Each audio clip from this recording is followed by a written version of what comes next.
Moshi Moshi, Super Nerds! Hoje a gente vai falar sobre o colesterol, uma biomolécula que as pessoas geralmente associam a doenças, mas que cumpre funções muito importantes no nosso corpo. O que você conhece como colesterol é, na verdade, um complexo biomolecular com várias coisas. Então você tem ali triglicerídeos, você tem as apolipoproteínas, que são umas estruturazinhas reguladoras que ficam pregadas na lipoproteína em si. Então, isso que você conhece como LDL, HDL, VLDL e os quilomicrons, que são as 4 principais classes desses complexos, o que você conhece dessa forma não é o colesterol em si. Eles levam colesterol do fígado para outras partes do corpo. São complexos biomoleculares. Para que é que eles servem? Bem, a gente precisa do colesterol tanto para realizar a síntese de algumas coisas. Então, por exemplo, os hormônios sexuais. As nossas células, elas precisam do colesterol para formar esses hormônios esteroides, que a gente chama. Então, testosterona, progesterona, estradiol, cortisol, aldosterona, esses hormônios esteroides, eles precisam do colesterol como precursor. E alguém precisa levar, porque lembra, o colesterol é um lipídio. Quem é que está mais envolvido no metabolismo de lipídios? É o fígado. Alguém precisa levar esses lipídios do fígado para as células onde eles vão ser usados. Lembrando também que os lipídios, eles têm funções energéticas, como a gente viu. Então, não vai só servir para a síntese de hormônios esteroides. Esses complexos biomoleculares, eles vão viajar para levar também triglicerídeos para os locais onde os lipídios são necessários para o uso como forma de energia. Além disso, ao longo da síntese do colesterol, os intermediários também vão ser usados em outras vias. E isso é uma coisa que, a essa altura, você já deve saber. A bioquímica, ela funciona assim. O nosso corpo, ele precisa de coisas simples, como carboidratos, lipídios e ácidos nucleicos, ou compostos nitrogenados, aminoácidos, né? Para formar coisas complexas, que vão realizar funções complexas no nosso corpo. Para ele sintetizar essas coisas complexas, existe uma sequência de passos. Então, você viu já na glicólise, ciclo de Krebs, todos esses processos têm uma sequência de passos.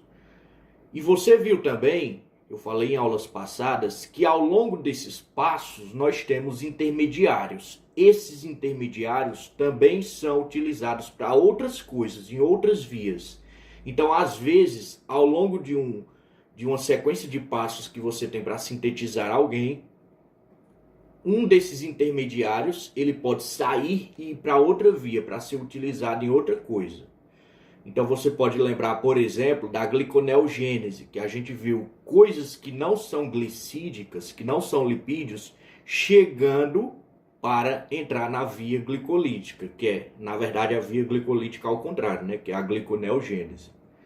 Então, a gente também viu, durante a biossíntese de lipídios, nas aulas passadas, que você tem coisas vindo do metabolismo de carboidratos, entrando na via dos lipídios. Por exemplo, a acetil-CoA. A acetil-CoA que vem lá da via dos carboidratos, entra na via dos lipídios para ser transformado em malonil-CoA, depois palmitato e depois nos ácidos graxos.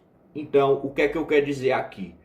Bem, o que você conhece como colesterol é um complexo biomolecular. Esse complexo biomolecular ele tem várias coisas nele. E ele precisa levar esses lipídios para as partes do corpo onde eles vão ser utilizados. Então, eles não são vilões. A gente vai ver por que é que as pessoas geralmente associam eles a doenças, principalmente doenças cardíacas. E ao longo dos passos da síntese do colesterol, intermediários vão ser utilizados em outras vias para formar outras coisas. Então, lembra disso. Os colesteróis eles são muito importantes, tanto para a síntese quanto para uso de energia, né? Quando esses complexos levam os triglicerídeos para as partes que precisam, eles são muito importantes. O que acontece é que, mais uma vez, a gente toca nesse ponto. O estilo de vida ocidental, ele faz com que as pessoas tenham um perfil lipídico desregulado. E aí esse perfil lipídico desregulado faz com que você tenha uma desproporção, né, de LDL e HDL. E aí, consequentemente, você vai ter doenças relacionadas a isso, que a gente vai ver daqui a pouco como é que isso funciona. Mas vamos lá. Como a gente viu na aula passada, o acetil-CoA ele entra na via dos lipídios, vindo lá da via dos carboidratos, para ser transformado em malonil-CoA, e esse malonil-CoA vai servir de tijolo para a construção do palmitato de outros ácidos graxos de cadeia longa. No caso da síntese do colesterol, essa via ela vai ser diferente. O acetil-CoA, que vem lá da via dos carboidratos, ou da beta-oxidação dos lipídios, que é uma coisa que a gente vai ver durante o metabolismo de quebra dos lipídios, mas entende, o acetil-CoA, ele pode vir de dois lugares. Ele vem ou da via dos carboidratos, como a gente já viu lá na etapa de transição, ou ele vem da beta-oxidação, da oxidação dos próprios lipídios, que a gente vai ver mais para frente, que é o processo de quebra dos lipídios. O acetil-CoA, ele, ao invés dele seguir essa via onde ele é transformado em malonil-CoA para formar os ácidos graxos de cadeia longa, ele vai seguir outra via, em que ele vai ser transformado em acetato e depois em mevalonato. Esse mevalonato vai passar por alguns passos onde ele vira esses isoprenos ativados, escalenos e finalmente o colesterol. Tem uma coisa importante aqui que é, ao longo dessa transformação do acetil-CoA em mevalonato, tem um intermediário chamado hidroximetilglutaril-CoA. Então, o acetil-CoA que está chegando, tem alguns passos antes dele se transformar em mevalonato. Tem esse beta na frente, mas eu vou falar sem esses beta. Mas é beta-hidroxi, beta-metilglutaril-CoA, ou hidroximetilglutaril-CoA, ou a gente vai chamar aqui de HMG-CoA. Essa HMG-CoA, ela vai sofrer uma condensação, depois redução, tem todo um processo bem detalhado.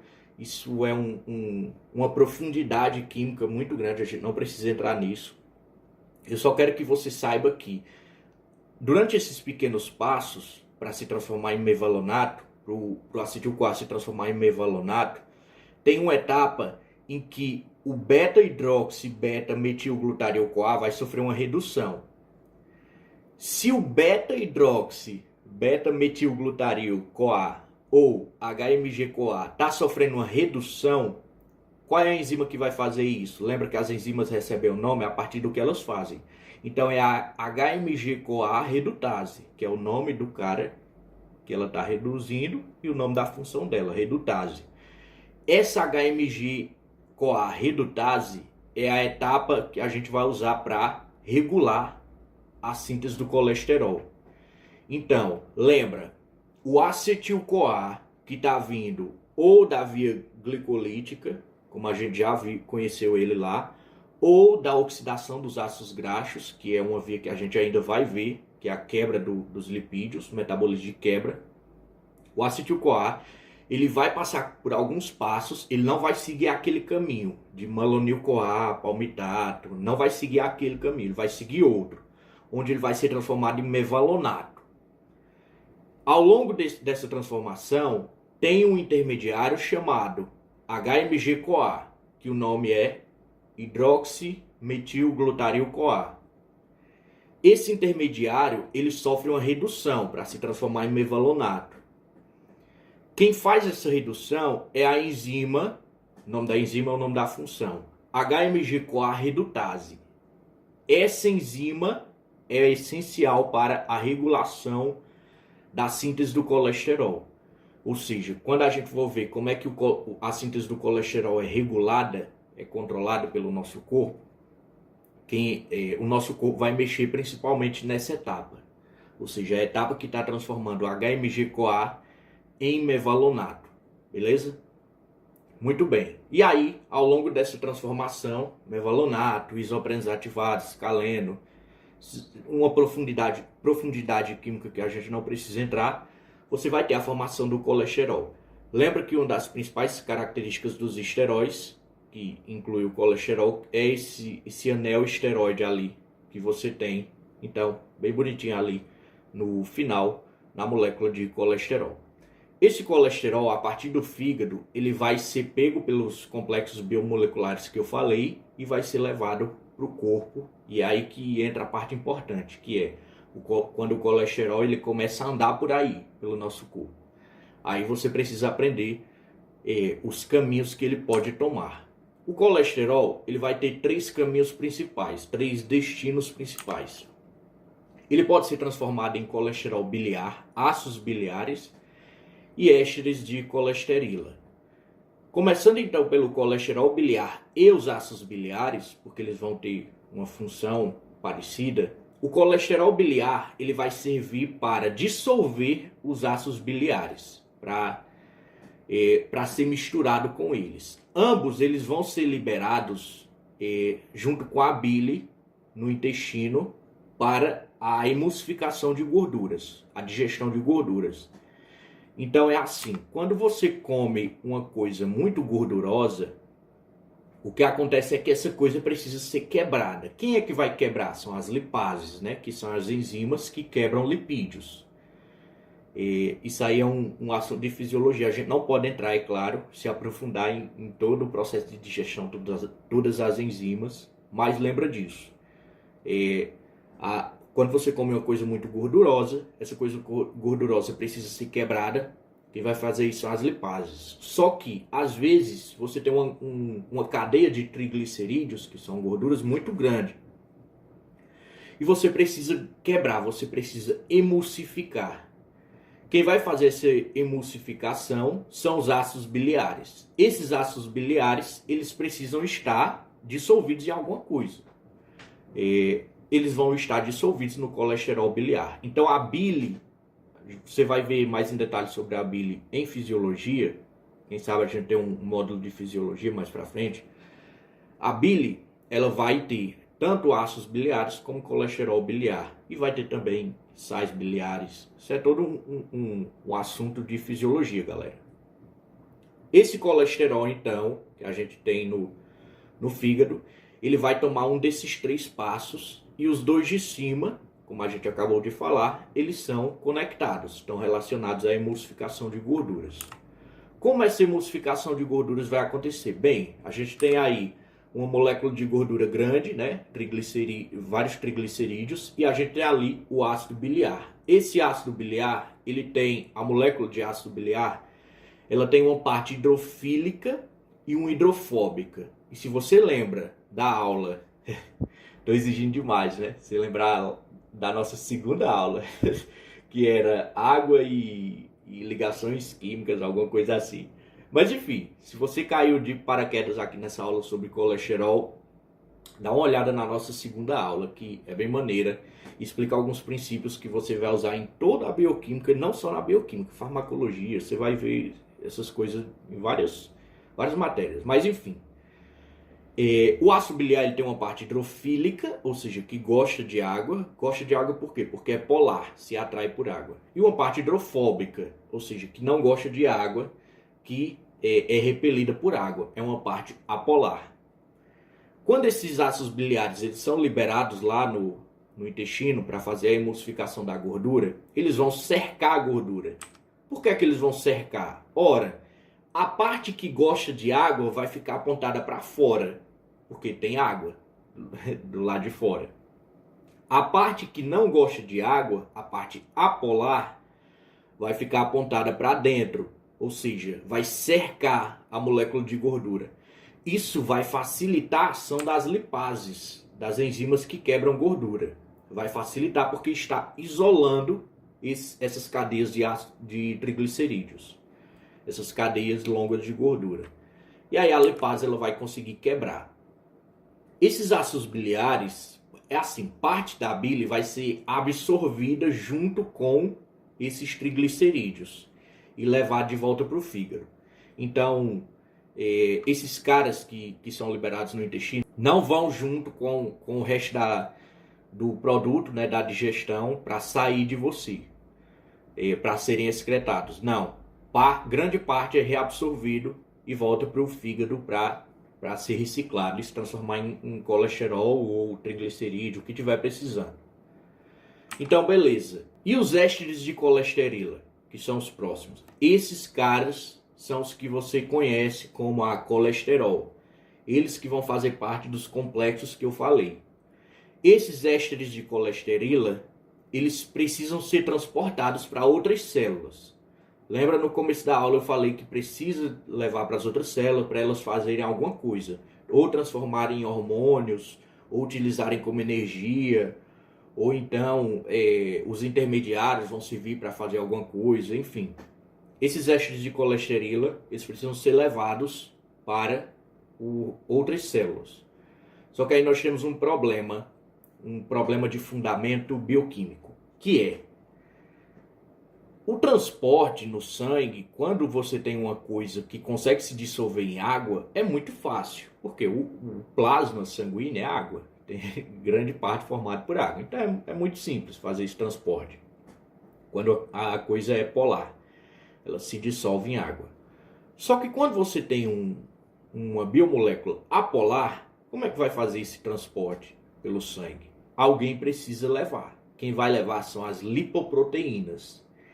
Essas lipoproteínas, elas estão equipadas com várias coisas, incluindo umas coisas chamadas apolipoproteínas que ajudam a regular elas. A gente não vai entrar em detalhes nessas apolipoproteínas, mas é o seguinte: imagina que você tem a lipoproteína, tá vendo aí na imagem, essa bola, a esfera. As apolipoproteínas, elas ficam pregadas nas lipoproteínas e elas ajudam a regular alguns processos. Então, por exemplo, o LDL quer entrar no fígado de novo para ser reutilizado, né? Reabsorvido. Essas apolipoproteínas vão regular esse processo, vão ativar receptores no fígado para que esse LDL consiga entrar nas células do fígado, nos hepatócitos e tal. Enfim, as apolipoproteínas servem para isso, elas são suportes. Então você tem a lipoproteína, você tem as apolipoproteínas e você tem várias coisas como os trigliceróis e os próprios ésteres de colesterila, que é os caras que a gente está tentando levar para as outras células desde o começo, falei para vocês. Então esse é o complexo biomolecular que eu falei no começo da aula. Você tem a lipoproteína, você tem as apolipoproteínas e você tem triglicerídeos e ésteres de colesterila ali e colesterol livre não esterificado. Vários tipos de colesterol. Existem algumas classes desses complexos. Essas classes é o que você conhece como, que tem no seu exame de sangue: HDL, VLDL, LDL e quilomicrons. Quilomicrons nem tanto. Vou explicar por quê. Então, o que você conhece como o colesterol tá alto, não é só colesterol, é uma classe de complexo biomolecular que tem várias coisas. E é isso que você está vendo aí na tela. Tem várias coisas, tem lipoproteína, apolipoproteína, triglicerídeo. Essas classes, elas são divididas tanto pelo que elas levam, quanto pelo tamanho delas. Pensa no seguinte: quanto mais denso, coisa de química de ensino médio, quanto mais denso, menor, porque você tem mais massa em um volume menor, é uma coisa mais concentrada. Então, essas classes de lipoproteínas, quanto mais densas elas são, menores. Elas são menores. Quanto menos densas, quanto menor a densidade delas, maiores elas são. E aí você já começa a pegar que essas que são maiores devem ser as que são ruins. Que desde o começo eu estou falando também que não é que elas sejam ruins, é que o estilo de vida ocidental torna elas ruins porque você está comendo errado. para início de conversa. Então, não é que elas sejam vilões ou são ruins, elas são necessárias. Só que o seu estilo de vida é que faz com que elas pareçam ruins. Mas enfim, já vai pegando isso. Quanto mais densa, menor, e essas menorzinhas devem ser as boas, o, entre aspas, colesterol bom, que na verdade não é colesterol, é um complexo biomolecular. E quanto menos densas, maiores, e essas devem ser as ruins, que na verdade não são ruins, enfim, você já deu para entender. E quais são essas classes? Tá bom. Você já me explicou os princípios. Quais são essas classes? Bom, a gente tem os quilomicrons, a gente tem o VLDL, o LDL e o HDL. Essa ordem, ela está do menos denso para o mais denso. Então, o mais denso de todos é o HDL, High Density Lipoprotein. Se ele é o mais denso, ele é o menor. Olha aí. Então, ele não entope as veias, ele é o bonzinho. E os quilomicrons são os menos densos, ou seja, os maiores. E aí você me pergunta, quando eu faço um exame de sangue, quando eu vejo minha avó fazendo exame de sangue, alguma coisa, o que importa para o médico, aparentemente, é o LDL ou o HDL, não? Então, se esses quilomicrons são os maiores, por que não são eles que importam? Se eles são os maiores, por que não são eles que entopem as veias? A gente vai ver isso em detalhes em alguns instantes, mas só para adiantar, os quilomicrons eles não ficam muito tempo na corrente sanguínea, eles são mais caras passageiros, por isso que eles não causam esse tipo de dano. Além disso, em questão de estudos, porque assim, quando eles fazem esse tipo de estudo, galera, existe uma coisa chamada valor preditivo, que é o quanto o valor de alguma coisa, alguma biomolécula, alguma substância, consegue predizer uma doença. O valor preditivo do LDL é muito grande quando relacionado a doenças cardiovasculares, enquanto os valores do quilomicron não são tão expressivos quanto os do LDL. Eu quero dizer que nesse tipo de estudo, quem determina o maior determinante para a doença cardiovascular, eu estou falando nesse tipo de estudo e nesse tipo de doença, galera. Não vai dizer que eu estou dizendo que são esses os caras que causam mais doenças cardiovasculares. Se bem que eu acho que eu vi a estatística do Leninger que são eles sim os maiores responsáveis. Mas enfim, o valor preditivo do LDL é maior que o dos quilomicrons. Isso significa que nesse tipo de estudo, quem determina se tem doença cardiovascular ou não é o LDL. LDL está alto, está mais alto do que o que deveria, doença cardiovascular, valor preditivo é alto. Quilomicrons está alto, não é um valor tão preditivo, não é um valor preditivo tão bom quanto o LDL nesse tipo de estudo, beleza? Então entende, os quilomicrons eles são os maiores, mas o valor preditivo deles para a doença cardiovascular não é tão claro quanto o do LDL. O LDL sim, ele consegue predizer bem. A mesma coisa para o VLDL, viu? O valor preditivo do LDL é maior do que o do VLDL para doenças cardiovasculares. E como a gente vai ver, os dois eles vão sempre estar relacionados. Daqui a pouco a gente vai ver todo o passo a passo, para onde eles vão, para onde eles vão, em que eles são transformados, enfim. Mas, continuando, como é que ocorre todo o transporte desses caras? Logo de cara, antes da gente entrar de fato no transporte, você já consegue ver a ação dos sais biliares ali da bile. Então, olha aí, você tem o fígado, e o fígado ele está relacionado com o nosso sistema digestório através justamente dessa bile, porque a bile vai ser liberada no intestino para a digestão. Essa bile contém sais biliares, ácidos biliares, que vão ajudar na emulsificação de gorduras, que a gente falou no começo da aula. Então, logo de cara você consegue ver ali, esse pequeno ciclo, onde você libera a bile no intestino, ela ajuda na emulsificação de gorduras e depois é reabsorvida. Quando ela é reabsorvida, ela pode vir a ser transformada novamente em sais biliares, ácidos biliares, colesterol, vai ser reciclado. Então, ó, você tem aí a gordura da dieta chegando, vai procurando as coisas. Quando eu falar uma coisa, se você não estiver olhando diretamente para ela, pausa, aperta a barra de espaço, procura e vai me acompanhando. Olha lá, a gordura da dieta chegando, do estômago para o intestino. Ela precisa ser quebrada. Quem é que vai quebrar? Lembra? As lipases, com o auxílio da bile, que vai fazer aquele processo de emulsificação, que eu expliquei mostrando que elas isolam e permite que a lipase faça a quebra. E parte vai ser reabsorvido. Aí você tem ali aqueles triglicerídeos quebrados. Lá nos enterócitos, que são células do seu intestino delgado, você vai ter a formação dos quilomicrons. Esses quilomicrons, junto com os triglicerídeos, eles vão ser transportados de volta para o fígado. Eles vão levar esses triglicerídeos de volta para o fígado.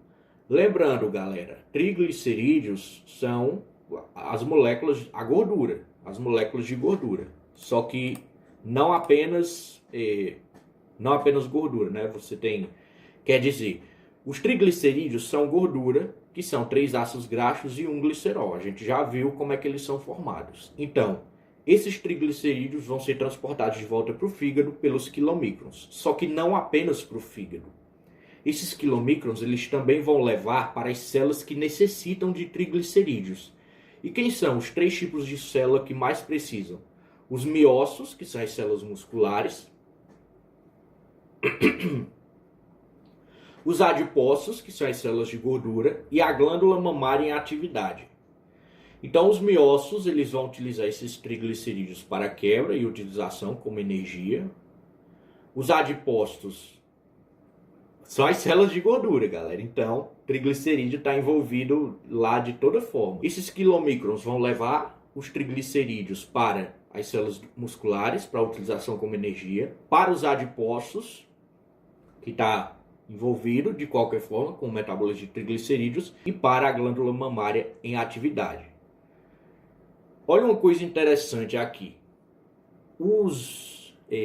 As células musculares, a gente já viu que elas ajudam a baixar os níveis de glicose no sangue após uma refeição muito calórica.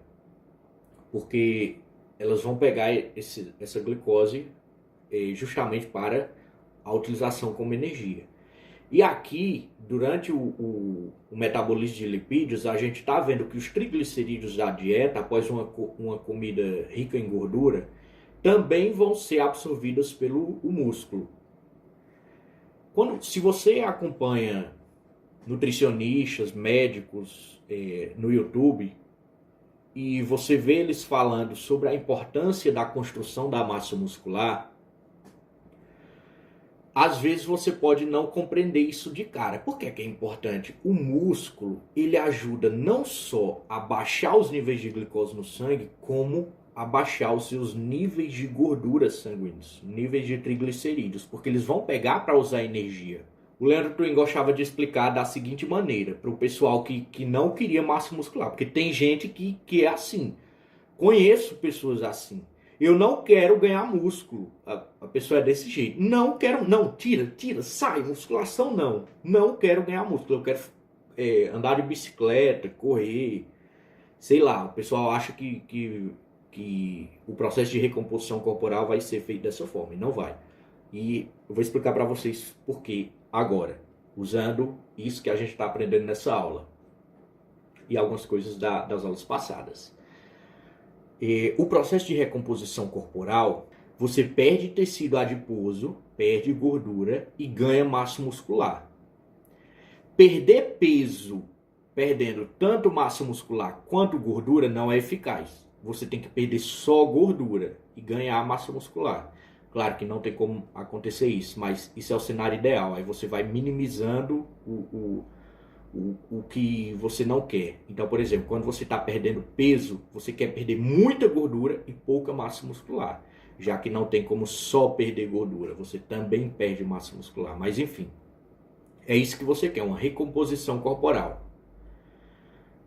para isso, você tem que estar em déficit calórico, que é comer menos do que você gasta.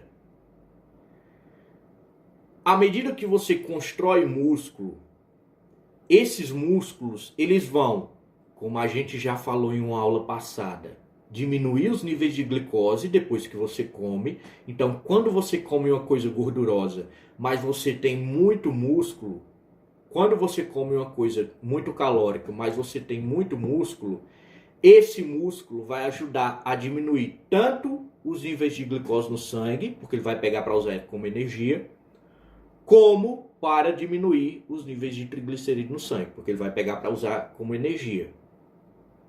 Então, à medida que você constrói músculo, você gasta mais de forma passiva. E aí, o Leandro Twin gosta da analogia de um motor. O músculo é como um motor. À medida que você vai colocando mais motores, ganhando mais músculo, você vai gastando mais energia passivamente, só de existir. Então a dieta ela vai ficando mais fácil. O cara que é magrelo e que é falso magro, né, gordo magro que chama, que é o cara que tem a aparência de magro, mas você olha o corpo dele, é uma pessoa gorda. Tem barriga, tem gordura, não tem músculo, é tipo aqueles aliens do MIB, sabe? Mas enfim, o cara que é um magrelo gordo, que não tem massa muscular, ele vai sofrer mais para fazer dieta. Porque o corpo dele gasta menos energia. Ele não tem músculo. Cadê os motores para absorver? Ele come uma coisa altamente calórica, não tem um músculo lá para pegar essa glicose e usar como energia. Não tem um músculo para pegar os triglicerídeos da dieta dele, depois que ele comeu uma coisa muito gordurosa, e usar como energia. Não tem esse motor. Ele vai sofrer mais para fazer dieta. O déficit vai ter que ser maior. À medida que o cara ele faz da maneira certa, ganhando massa muscular e perdendo gordura, ele vai se tornando uma máquina de queimar gordura. Ele vai queimando gordura muito mais rápido. Rápido, galera, entre aspas, né? Porque o processo de recomposição leva anos. Mas estou falando rápido aqui porque é rápido de forma saudável. Você está ganhando músculo, perdendo gordura, ganhando massa muscular. Essa massa muscular vai ajudar você a queimar mais calorias e você vai poder comer mais. Então, é isso. Uma coisa interessante aqui relacionando com a clínica. As células musculares, a gente está vendo aqui que elas ajudam a absorver triglicerídeos e a gente já viu no metabolismo de carboidratos que elas ajudam a diminuir os níveis de glicose, porque elas também redirecionam a glicose para elas, para usar energia. É por isso que você vai ver alguns profissionais falando que o ganho de massa muscular é importante, porque eles ajudam a você gastar mais gordura e carboidrato como de forma passiva, né? Como um motor que está ali gastando, e aí você vai ter mais conforto na sua dieta. Você vai conseguir comer mais. O cara que tem músculo, ele pode se dar o luxo de comer um pouco mais, porque o músculo vai gastar. Agora, o cara que está lá, faz, sei lá, 2 horas de bicicleta, nada contra se o cara quer ser maratonista, ele faz porque ele gosta. Mas se o objetivo é recomposição corporal, ou seja, mudar a estética, se o objetivo é estética, ele precisa de massa muscular, para ele ter mais conforto na dieta. Não é fazendo 2 horas de bicicleta todo dia, porque não é dessa forma que ele vai obter um déficit por muito tempo. É construindo massa muscular para essa massa muscular gastar energia só de existir, como um motor. E como ela gasta? Você está vendo aí, exatamente agora, e também viu nas aulas passadas. Então olha aí como a bioquímica é massa, cara. À medida que você vai construindo esse conhecimento, as coisas vão começando a fazer sentido do ponto de vista fisiológico, clínico, porque você está vendo aqui os detalhes bioquímicos, aí de repente você ainda não pegou a importância disso, aí à medida que vão chegando mais peças e juntando esse conhecimento, opa, de repente você aprendeu como é que funciona uma coisa fisiológica, que você viu os nutricionistas, os médicos dizendo, mas você não sabia como era que funcionava. Exatamente isso que aconteceu agora. Houveram vários conhecimentos que a gente adquiriu ao longo dessas aulas e esse de agora, que a gente está vendo. E aí essas coisas se juntam para explicar uma coisa mais prática, que é porque você precisa de massa muscular para gastar energia passivamente. Então, Super Nerd, como você pode observar, as coisas estão ficando mais fáceis. Eu sei que você sente isso. Os seus conhecimentos, à medida que você vai construindo essa árvore, à medida que você vai avançando nessa odisseia do conhecimento, construindo uma árvore e as coisas vão se conectando, tudo vai ficando mais fácil, porque você vai percebendo esse processo. O colesterol, você vai percebendo os nuances desse processo, né? Percebendo como as coisas se conectam, como uma via se conecta com a outra, você vai fazendo analogias entre as vias. Isso aqui que eu estou estudando agora é muito parecido com isso que eu já estudei nessa outra via. E aí seu conhecimento ele vai sendo cada vez mais enriquecido e os assuntos que chegam vão ficando mais fáceis. Eu sei que você sente esse poder. Então o colesterol aparentemente não está sendo um problema para você, não é, Super Nerd. Mas enfim, os quilomicrons eles vão levar esses triglicerídeos para as células que precisam e o restante vai voltar para o fígado, onde esses triglicerídeos vão ser reciclados, se transformando em colesterol para ser transformados ou naqueles três coisas. Lembra que o colesterol tem três caminhos? Ou ele vai para a bile, ou ele vai para os ésteres de colesterila. Mas enfim, essa via dos quilomicrons é chamada de via exógena, porque sai por fora, entre aspas, porque o nosso intestino é considerado do lado de fora, mas enfim. E o VLDL agora? Vamos observar o caminho dele. Quando você tem a formação lá dos ésteres de colesterila, lá no 5, procura o ponto 5, tá vendo? Ó, lá em cima, você tem o colesterol. Esse colesterol pode ir para a bile, que é o caminho verde, ou ele pode vir a partir do caminho azul, que é a via exógena, que é a dos quilomicrons, que a gente acabou de explicar. Agora vamos para a via vermelha, lá a partir do ponto 5. Os ésteres de colesterila, eles vão ser convertidos em VLDL, que é Very Low Density Lipoprotein, que é uma lipoproteína de densidade muito baixa. Se a densidade é muito baixa, ela é muito grande. Esse VLDL ele vai levar os triglicerídeos e ésteres de colesterila para as células que precisam. À medida que ele vai liberando essas biomoléculas, ele se transforma em LDL. Então, VLDL ele está levando lipídios para quem precisa, e à medida que ele solta esses lipídios, ele se transforma em LDL. Olha aí. Então, o VLDL ele se transforma em LDL. Ele aos poucos se torna o LDL, que é o cara importante, entre aspas, para predizer doenças cardiovasculares. Esse VLDL ele se transforma em LDL ao liberar os lipídios nas células-alvo. E quais são essas células? Glândula suprarrenal e gônadas, onde esses lipídios eles vão ser convertidos em hormônios. Lembra que a gente precisa dos colesteróis como precursores para a síntese de hormônios e esteroides, que eu falei para vocês na aula passada, não, no começo da aula. Você tem o músculo que vai utilizar, novamente aí, ó, músculo, meu Deus, músculo é muito bom, cara. Novamente o músculo, ele absorvendo lipídios para utilização como energia. E o tecido adiposo, que como você sabe, é basicamente a principal célula envolvida no metabolismo de lipídios. Esse LDL, depois que ele deixa esses lipídios nas células-alvo, ele precisa retornar ao fígado. É aí que começam os problemas, viu? Vamos lá. Esse LDL precisa retornar ao fígado e ser convertido novamente em colesterol. O LDL é uma molécula muito grande e como ele circula bastante, porque ele precisa deixar esses lipídios nas células-alvo, ele pode acabar pregando nos vasos.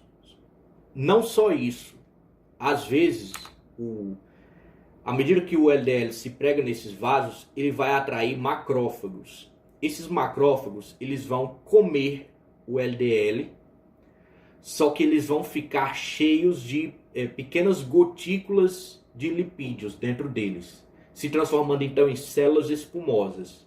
Então é assim, olha aí, vamos voltar para o ponto 5 e refazer o caminho, viu? O VLDL, Very Low Density Lipoprotein, sai para deixar os lipídios em quem precisa. À medida que ele deixa, ele se transforma em LDL, Low Density Lipoprotein. Esse LDL, como ele está circulando bastante, ele tende a pregar nos vasos. Quando ele prega, ele atrai macrófagos. Esses macrófagos, eles vão comer esse LDL e eles vão ficar com gotículas de lipídios dentro deles, se transformando então em células espumosas. Esse complexo, esse novo complexo, que é as células espumosas, que são macrófagos que comeram LDL e ficaram cheios de gotícula de lipídio, eles vão ativar uma resposta inflamatória.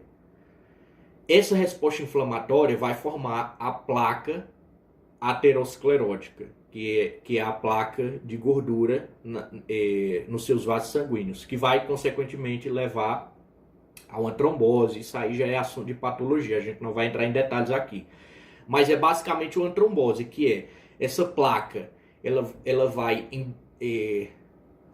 soltar algumas partículas, essas partículas vão viajar pela corrente sanguínea até atingir um vaso muito pequeno, onde elas não consigam passar, entupindo a veia e causando um acidente vascular.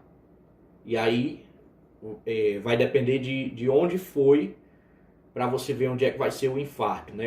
Onde foi o entupimento. Então, se for no cérebro, é um AVC, acidente vascular cerebral. Se for no coração, é um ataque cardíaco. Mas enfim. Então, é assim que funciona. Aí o LDL ele precisa voltar para o fígado, mas às vezes ele acaba pregando, atraindo macrófagos. Esses macrófagos comem o LDL, vão ter gotículas de lipídio dentro, aí vai ativar uma resposta inflamatória. Essa resposta inflamatória vai formar a placa de aterosclerose, e essa placa, ela ocasionalmente forma um trombo, que é um pedaço dela que sai, vai atingir um vaso menor, um vaso mais fino, mais estreito, e vai entupir esse vaso, causar um acidente vascular, que é o entupimento do vaso e, consequentemente, a patologia envolvida.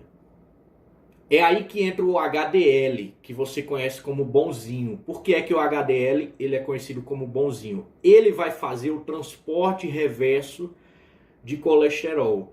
Então ele vai passar pelos vasos sanguíneos, trazendo de volta o LDL que está lá preso para o fígado, onde ele vai se reconvertir em colesterol, que posteriormente vai se transformar lembra quais são os 3 caminhos do colesterol?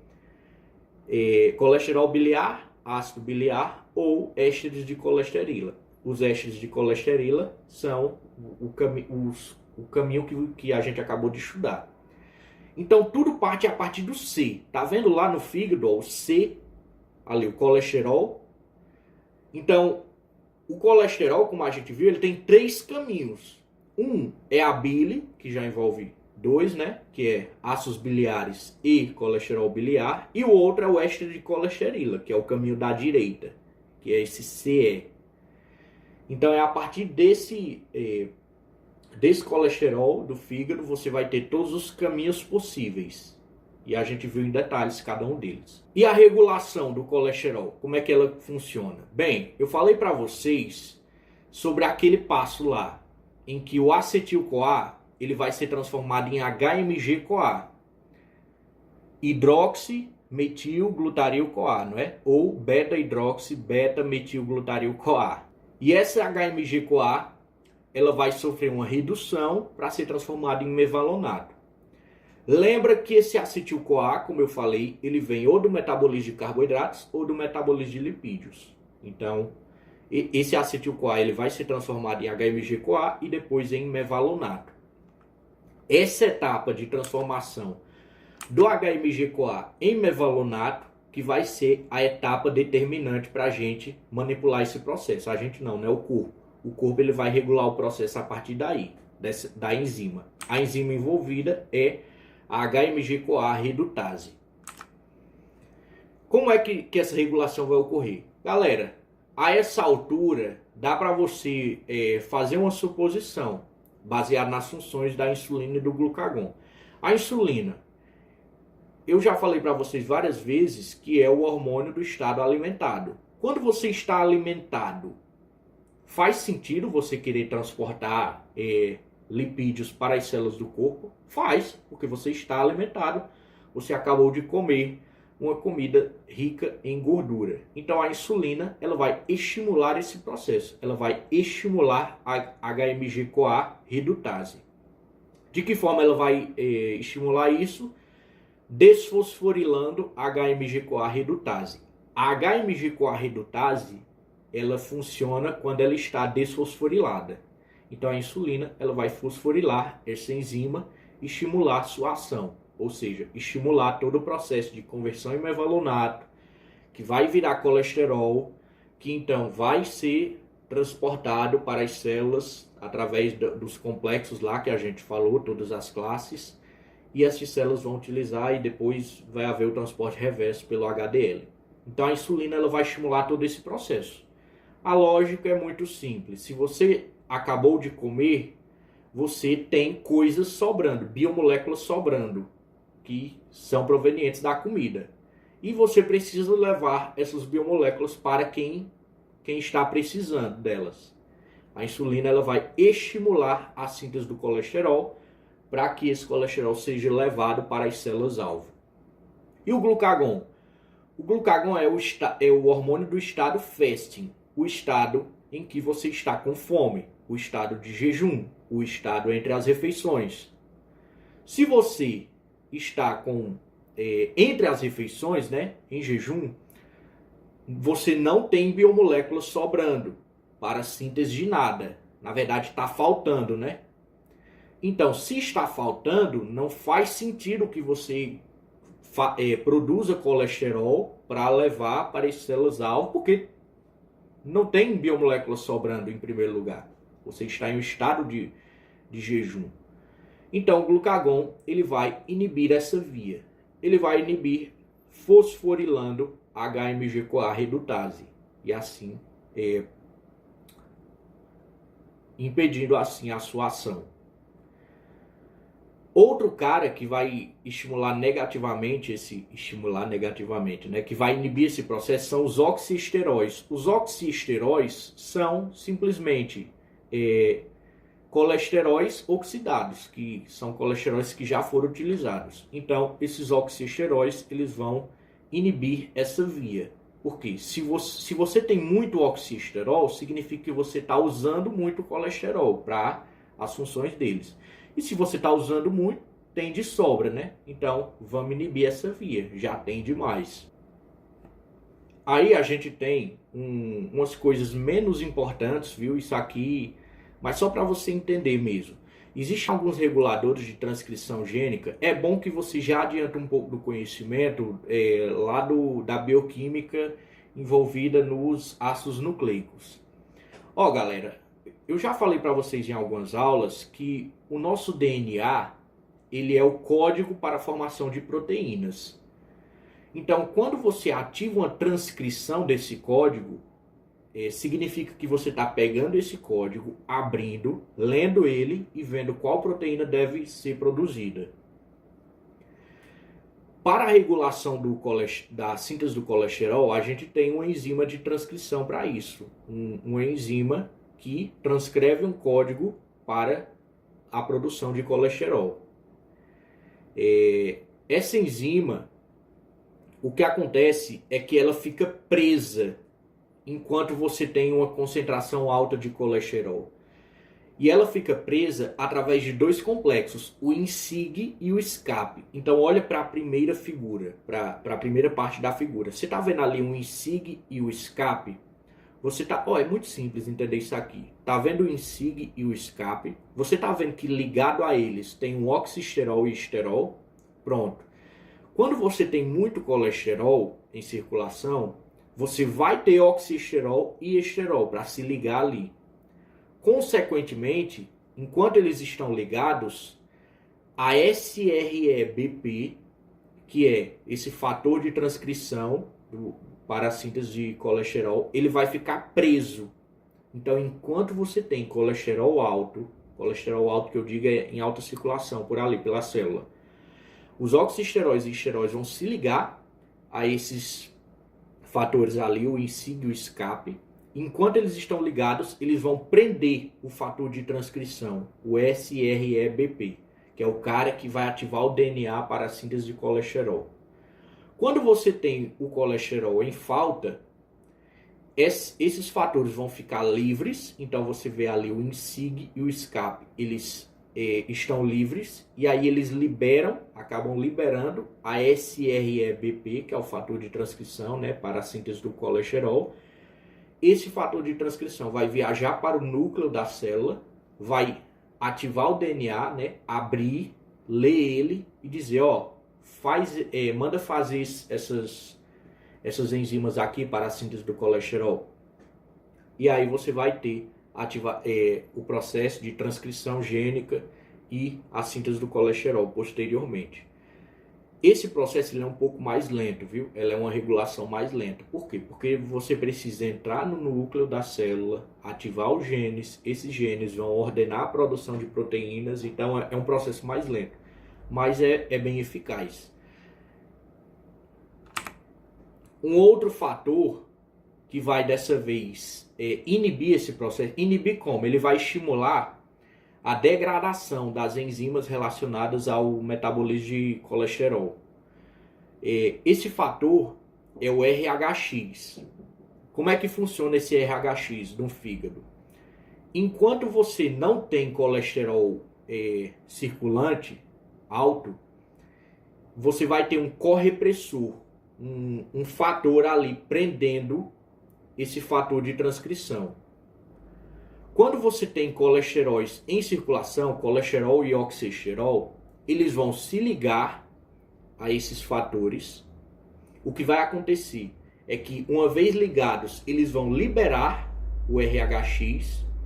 Esse RHX vai, então, mediar a transcrição de genes para a degradação das enzimas relacionadas ao metabolismo de colesterol. Isso aqui não é tão importante você memorizar nem nada, tipo esses fatores de transcrição, mas serve para você, primeiro, adiantar um pouco do assunto de ácidos nucleicos e, segundo, entender sobre transcrição gênica e como ela influencia no metabolismo. Às vezes não depende apenas da dieta, às vezes não depende apenas do esforço, você tem fatores genéticos envolvidos. E aí nós temos em detalhes aquele processo da formação das placas de aterosclerose. Então você tem as lipoproteínas oxidadas que se agregam e aderem à matriz extracelular. Olha aí. As lipoproteínas no caso são aquelas que nós estudamos, principalmente o LDL. Os macrófagos, eles são atraídos pelo LDL e aí eles fazem uma digestão ali, digamos, do LDL e se transformam nessas células espumosas, com gotículas de colesterol ali dentro. Essas células espumosas, elas vão pregar ali na parede dos vasos sanguíneos e desencadear uma resposta inflamatória. Você vai ver os detalhes dessa resposta inflamatória em patologia. Mas então, essa resposta inflamatória vai piorar a situação ali, formando essas placas, as placas ateroscleróticas ou placas ricas em colesterol, e eventualmente um pedaço dessas placas pode se desprender e atingir um vaso mais fino, entupir esse vaso e causar um acidente vascular. No livro do Leninger, esse assunto vai da página 859 até 874, colesterol. Parece que finalmente terminamos o assunto de biossíntese dos lipídios. Poderemos passar então para a quebra dos...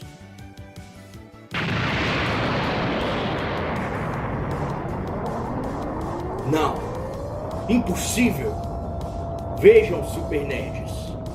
Os lipídios estão assumindo outra forma. É inútil. Damedara! Zenzen dameda! Parece que não podemos passar ainda para o metabolismo de quebra dos lipídios.